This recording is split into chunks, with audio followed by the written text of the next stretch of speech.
देखिए तस्वीर आप समझ लीजिए, तस्वीर आप देखेंगे तो आपको बहुत क्लैरिटी मिलेगी, क्योंकि जो एविएशन एक्सपर्ट से हमारी बात हुई या फिर भारतीय वायुसेना के जो सीनियर ऑफिशियल्स हैं जो इस समय ऑन ग्राउंड मौजूद हैं या फिर एयर हेडक्वार्टर से इसे मॉनिटर कर रहे हैं, उनके द्वारा बिल्कुल साफ तौर पे कहा गया। पहले आप सीक्वेंस आप समझ लीजिए, जो इस एयरक्राफ्ट की जैसे ही सॉर्टी शुरू हुई उसके तुरंत बाद ही ये जो दर्शक दीर्घा के तौर पर आप समझ लीजिए, जहां पर इस समय सारे के सारे ऑडियंस हैं, यानी वो पूरे टारमेक का एरिया जहां पर इसको मैनोवर करना था, करीबन 100 to 200 मीटर्स की ऊंचाई होगी और लो लेवल फ्लाइंग करते हुए अलग अलग मैनोवर करने की यही क्षमता के साथ जो तेजस है उसने कल भी मैनोवर किया था, परसों भी किया था। हालांकि कंट्रोवर्सी उठी, ये बताया गया कि ऑयल लीक हो रहा था। पीआईबी ने फैक्ट चेक करते हुए इसमें बहुत क्लैरिटी दे दी कि तेजस का कोई भी ऑयल लीक नहीं हुआ है, जिसको लेकर बहुत ही क्लैरिटी के साथ जो र्यूमर मॉन्गरिंग हो रही थी उसको ध्वस्त किया गया। लेकिन वहीं दूसरी तरफ जब आज ये सॉर्टी शुरू हुई, उस सॉर्टी के शुरू होने के बाद ही जैसे ही जो अलग अलग करतब हैं, यानी जो एयरक्राफ्ट है जब वो 360 डिग्री टर्न होने की शुरुआत पे हुआ, यानी जब घूमने लगा, तो उसी के बाद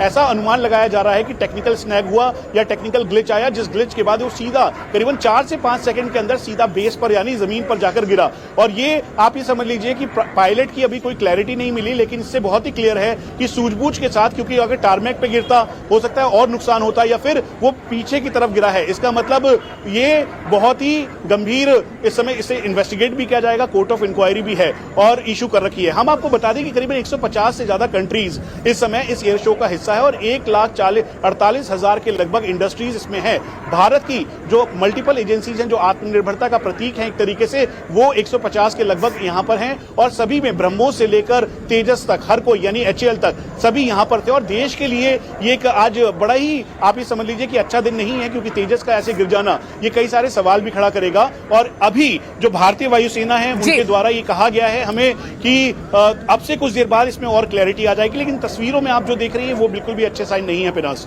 बिल्कुल, तस्वीरें जो हैं वो अच्छे संकेत देती हुई नजर नहीं आ रही हैं, लेकिन भारतीय वायुसेना की तरफ से पायलट के इजेक्ट होने को लेकर और उसकी सकुशलता को लेकर अभी इंतजार बाकी है। इस वक्त की बड़ी खबर हम अपने दर्शकों को बता दें, अलग अलग एंगल से तस्वीरें आप देख रहे हैं। भारतीय वायुसेना का LCA Tejas make in India HAL द्वारा निर्मित विमान दुबई एयर शो में पार्टिसिपेशन के लिए गया था। वहां पर 150 कंपनीज पार्टिसिपेट कर रही थी अलग अलग मुल्कों की, और हिंदुस्तान की तरफ से भी एचएएल भारतीय वायुसेना के उच्च अधिकारी पायलट्स वहां पर पहुंचे थे। LCA तेजस के साथ दुनिया के कई मुल्कों ने इस लाइट कॉम्पैक्ट एयरक्राफ्ट में दिलचस्पी दिखाई थी इसको खरीदने को लेकर, तो वहां पर डिस्प्ले के लिए पहुंचे हुए थे कि भाई हम अपने एयरक्राफ्ट की ताकत, कुव्वत, काबिलियत, आमतौर पे क्या होता है कि वहां पर जब भी इस तरह के एयर शोज होते हैं, बड़े रनवे के ऊपर आसपास का जो पूरा इलाका होता है, हैंगर एरिया, वहां पर डिस्प्ले के लिए सारे एयरक्राफ्ट रखे रहते हैं। जिन कंपनीज ने उन्हें बनाया उनके अधिकारी, उनको उड़ाने वाले पायलट्स वहां पर मौजूद रहते हैं और वहां पर इंक्वायरीज आती हैं, आम लोग भी आते हैं, वो भी अपनी क्यूरियोसिटी से जानते हैं, देखते हैं, एयरक्राफ्ट को छूकर महसूस करते हैं करीब से, जिनको ये परमिशन होती है। और उसके बाद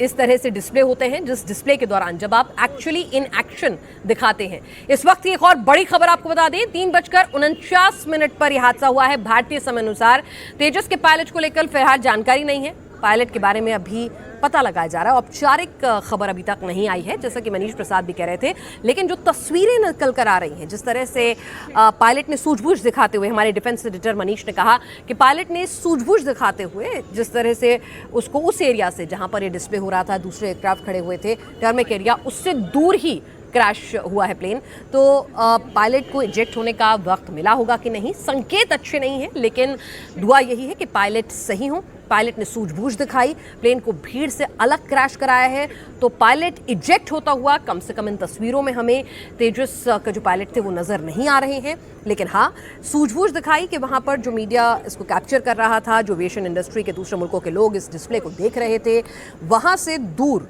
इस प्लेन को क्रैश कराया गया है। जब पता चला होगा कि ये प्लेन जो है इसमें कुछ मैलफंक्शनिंग हो गई है, कुछ टेक्निकल स्नैग या ग्लिच आ गया है, तो कोशिश यही रही कि ये कम से कम उधर आके ना गिरे जहां पर वहां पर दर्शक दीर्घा मौजूद है या जहां दूसरे एयरक्राफ्ट्स मौजूद हैं। जमीन से जैसे ही ये प्लेन टकराया, आप देखिए आग के गोले में तब्दील हो गया। शुरुआत में ऐसा लग रहा था कि जब आप रूटीन डिस्प्ले, जो मैं आपको समझा रही थी कि जब भी इस तरह के एयर शोज होते हैं, अलग अलग मुल्कों के अलग अलग एविएशन कंपनीज के फाइटर जेट्स, चॉपर्स, ट्रांसपोर्ट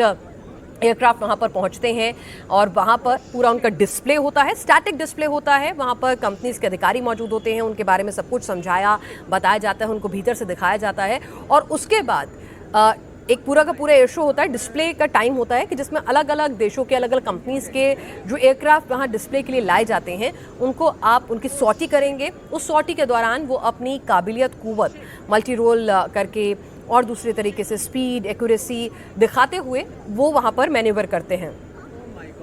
हमारे साथ एयर कॉमोडोर एएस बहल इस वक्त जुड़ चुके हैं। बहल सर, दुबई एयर शो से तेजस एयरक्राफ्ट के क्रैश होने की खबर भारतीय वायुसेना ने पुष्ट कर दी है। अच्छी खबरें नहीं आ रही हैं, बड़ी क्षति हिंदुस्तान के मेक इन इंडिया प्रोजेक्ट को लेकर, लेकिन हम चाहेंगे कि आप इन तस्वीरों को अपनी समझ से देखकर बताएं किस तरह से हादसा हुआ होगा कि कुछ सेकंड और सीधा प्लेन नीचे और आग के गोले में तब्दील, और क्या पायलट को इजेक्ट करने का टाइम मिल पाया होगा। ये तस्वीरें देख के आप क्या समझ पा रहे हैं? देखिए, सबसे पहले कहूंगा कि बहुत ही दुखद घटना है। हम 180 ऐसे जहाज जो है मार्क 1 भारतीय वायुसेना को मिलने थे जो कि हमारे MiG-21 को रिप्लेस करने थे। और इस जहाज को देखते हुए, इस पर्टिकुलर एक्सीडेंट को देखते हुए एक चीज तो बिल्कुल समझ आ रही है कि चाहे वो टेक्निकल कारण हो या कोई और गलती हो पायलट की, लेकिन एक चीज तो नजर आ रही है कि ये जहाज जो है आउट ऑफ कंट्रोल जा रहा है, जिसे हम स्टॉल और लीडिंग टू इंसिपिएंट स्पिन कहते हैं, वो उसमें जा रहा है। और यहाँ पे एक चीज और मुझे नजर आ रही है कि पायलट पूरी कोशिश कर रहा है उसको बचाने की। आप देखिए, उसने जहाज का एटीट्यूड भी डाउन कर दिया है। उससे क्या होता है, एंगल ऑफ अटैक कम हो जाता है और जहाज रिकवर करता है। और आप देखिए एंड में जहाज एक फ्लैट एटीट्यूड में भी आ जाता है और जाके उसने फिर क्रैश किया रनवे के एरिया के ऊपर जहां पे। और एक और चीज आप देखिए सर मैं आपको यहाँ रोकना चाहूंगी।